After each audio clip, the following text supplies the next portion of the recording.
YouTube channel. අද මගේ YouTube channel එකේ පළවෙනි වීඩියෝ එක. ඉතින් මේ වීඩියෝ එකේ මම කතා කරන්න හිතුවේ මම ගැන. මාව subscribe කරලා තියෙන ගොඩ දෙනෙක් මගේ unique යාළුවෝ, ඉස්කෝලේ යාළුවෝ, ඒ වගේ මම දන්න අය තමයි මාව subscribe කරලා තියෙන්නේ. ඒත් ඉතින් මම මගේ first වීඩියෝ එක මම ගැන කරන්න decide කරා. ඉතින් අපි බලමු මම කවුද කියලා. ඔයාලට මං ගැන කියනකොට නම් මුලින්ම මගේ නම තමයි දැහැමි ප්‍රාර්ථනා. එතකොට මට වයස අවුරුදු 21යි. මගේ හෝම් ටවුන් එක හෝමගම. මේ වෙද්දී මම මගේ හයර් ස්ටඩීස් කරන ගමන් තමයි ඉන්නේ. මම මගේ හයර් ස්ටඩීස් කරන්නේ මොල්ටෝ යුනිවර්සිටි එකේ. මම මොල්ටෝ යුනිවර්සිටි එකේ ෆස්ට් ඉයර් ස්ටුඩන්ට් කෙනෙක්.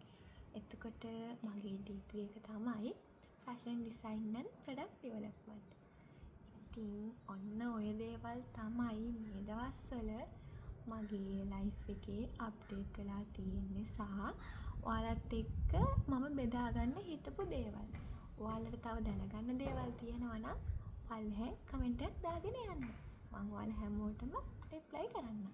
ඒ වගේම තමයි මට ඔයාලගෙන් තවත් දැනගන්න දේවල් තියෙනවා. ඔයාලා මගේ channel එකෙන් කොයි වගේ දේවල්ද බලාපොරොත්තු වෙන්නේ කියලා මට කමෙන්ට් එකක් දාගෙන යන්න.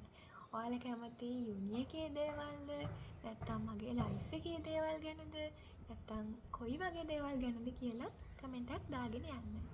ඉතින් channel එකත් එක්ක දිගටම ඔයාලා මේ වගේ ඉඳී කියලා මම බලාපොරොත්තු වෙමින් ඉන්නම්. ඉතින් හැමෝටම thank you. Bye.